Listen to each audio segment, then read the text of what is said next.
今日は自分が持っている腕時計を全部紹介していこうと思います。最近になって腕時計を紹介する機会が非常に増えたんですけれども、せっかくこれだけ増えたので、持っている腕時計8本を全部まとめて紹介していきます。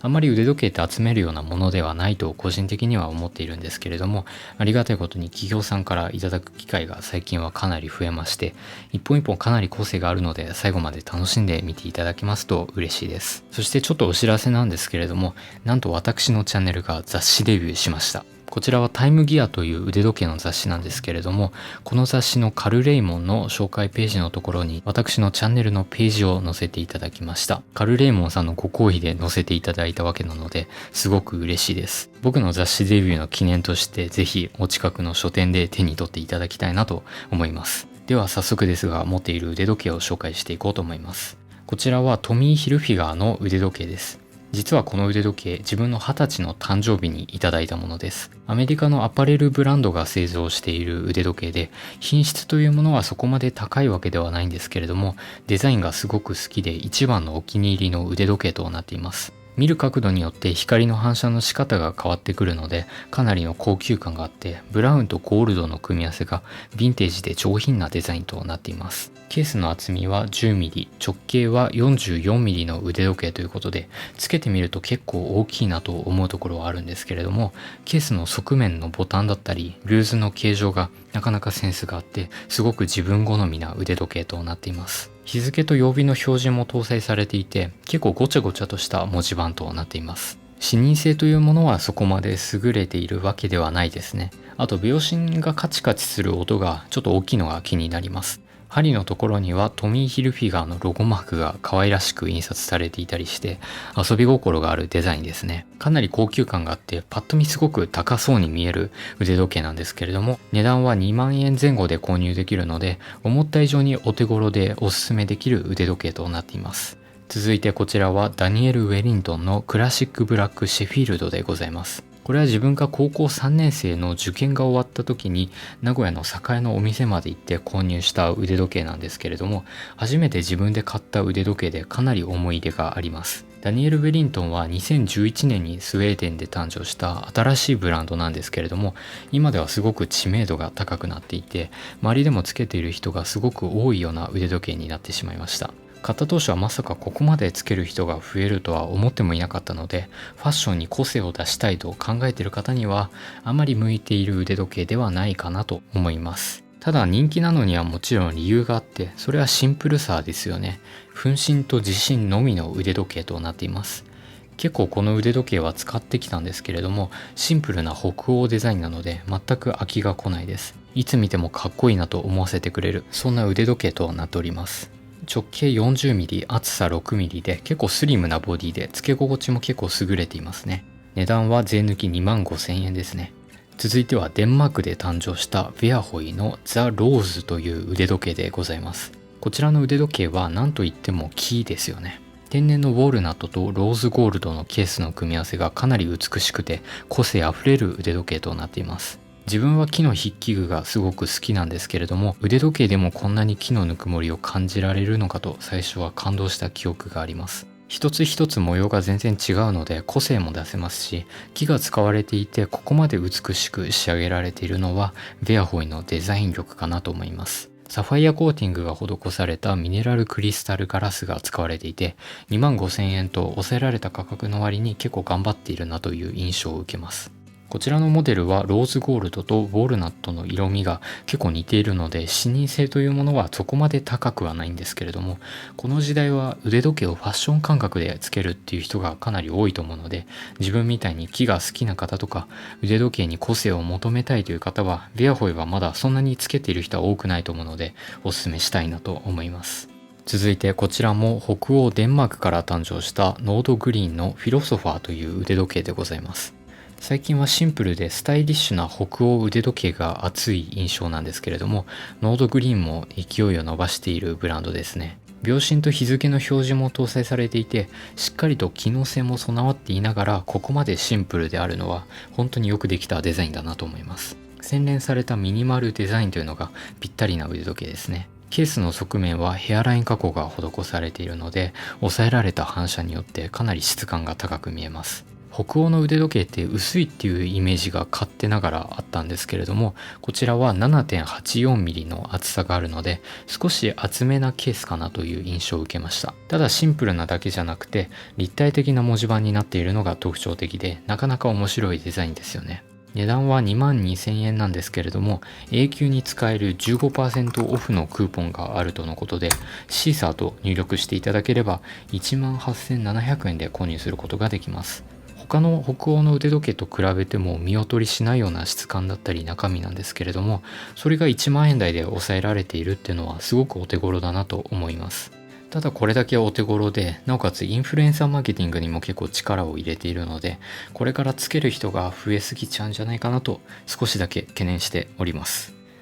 続いてはカルレイモンのクラシックシンプリシティという腕時計でございます。カルレイモンの腕時計はこれまで3本の動画を投稿してきて、中には結構再生されたものもあるので知っている方がいらっしゃるんじゃないかなと思うんですけれども、クラシック腕時計の魅力を世界に広めようと2017年に誕生した非常に勢いのあるブランドです。腕時計には珍しいムーンフェイズ機能というものが搭載されているんですけれども、それによって月齢を読み取ることができます。ムーンフェイズ機能っていうのは現代ではあんまり必要とされない機能で、なおかつ結構複雑な機構になってしまうので、デザインのアクセントだったりロマンチックな要素がかなり大きいです。そんなコストのかかるムーンフェイズが搭載されていて、さらに傷に強いサファイアガラスが使われていて、税抜き 32,500 円で抑えられているっていうのはすごく頑張ったなと思いますね。カチッとしたスーツが似合う腕時計なので、新社会人の方とかに結構ぴったりなんじゃないかなと思います。D バックルというタイプのベルトが採用されていて、こういうところはハイエンド腕時計に憧れているんだなっていうのがわかりますよね。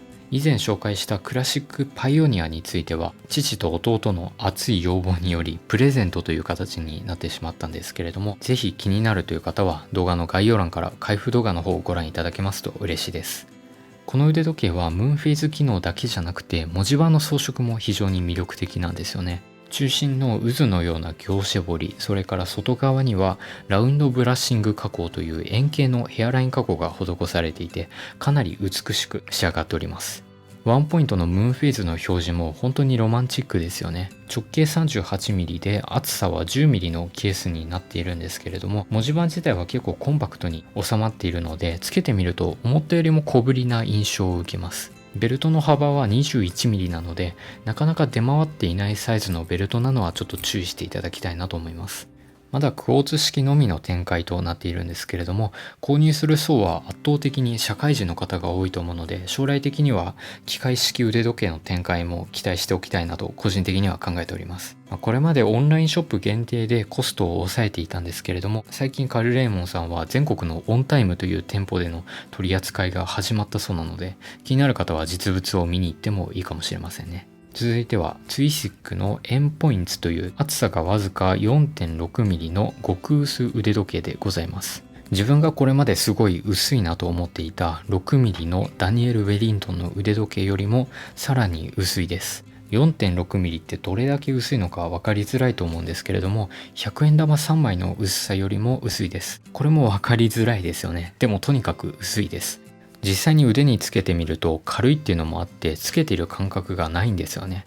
パッと見はただシンプルなデザインの腕時計っていう感じなんですけれども、それもまたいいんですよね。気づいたらつけているっていう感覚で、他人から見ても、そしてつけている自分からしてもいい意味で主張がない腕時計となっています。薄いだけじゃなくて品質も非常に高くなっていて、10年間の保証に対応しております。スイスのロンダのムーブメントが採用されていて、ガラスは傷に強いサファイアクリスタルガラス、それからベルトの素材にもこだわっていまして、フルグレインレザーという牛革の中で最も高級で耐久性に優れた部分が使われております。せっかく本体は高級感があるのにベルトが安っぽいっていう腕時計が意外と多いんですけれども、エンポインツはすごく柔らかくて質感も最高な革が使われているので、そういうところまで妥協しないっていうのはすごくいいですよね。他にもこれぐらいの薄さの腕時計はあるんですけれども、時計の内部をこだわっていくとなかなか高い技術力が必要になってきます。値段は 38,600 円と少し高額だなという印象は受けますが、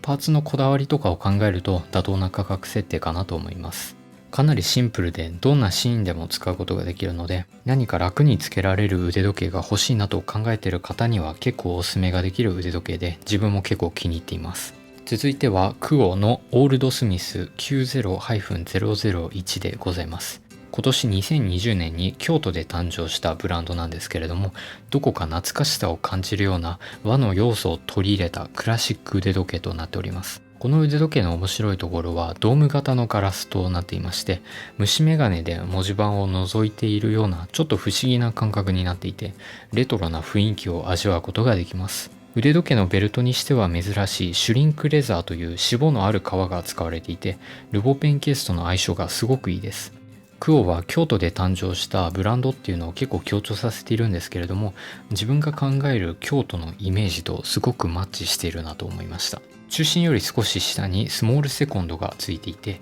秒刻みの場面でも使えますし、ちょっと荒っぽいところはありますが、青色の針というものもまた一つのアクセントになっております。クオの腕時計はベルトの種類だったり針の色、それから数字のインデックスにも変更が可能となっていまして、かなり幅広い選択肢が用意されています。白の文字盤は真っ白というわけではなくて、少しベージュっぽい色味をつけているとのことで、それによって昭和レトロという言葉が本当にぴったりですね。こちらの腕時計は 14,800 円となっていて、今回紹介してきた中で最もお手頃な腕時計となっております。ケースのサイズは 35mm のみとなっているんですけれども、男女どちらでも使える絶妙なサイズなので、それでいてお手頃な価格で買えるので、個人的にはペアウォッチとしてすごくおすすめができるんじゃないかなと思っています。そして最後はジーロのルナローズゴールドでございます。こちらは一見すると腕時計には見えないですよね。半月の模様が回転して、それで時間がわかるという非常にユニークなドイツのデザインウォッチとなっています。果たしてこれはどうやって時間を読むのかと言いますと、内側が分、それから外側が時間を表していまして、ローズゴールドを時計回りに回した先端のところで時間を読みます。ですのでこちらは外側の先端がだいたい2時の方向を表していて、内側の先端がだいたい7分ぐらいを表しているので、現在の時刻は2時7分ぐらいといった感じですね。正直使ってから結構経つんですけれども、今でも時間を読み取るのに5秒ぐらいかかってしまいますし、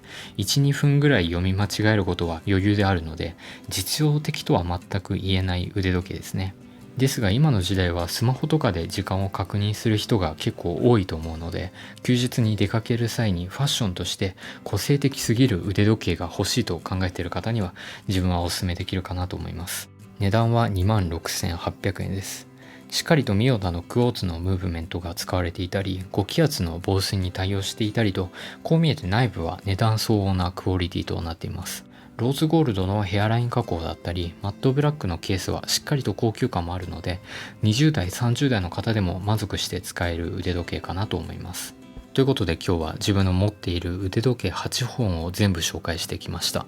今回紹介したものは全部クォーツ式の腕時計なので、将来的にはロマンチックな機械式腕時計にも手を出してみたいなと考えております。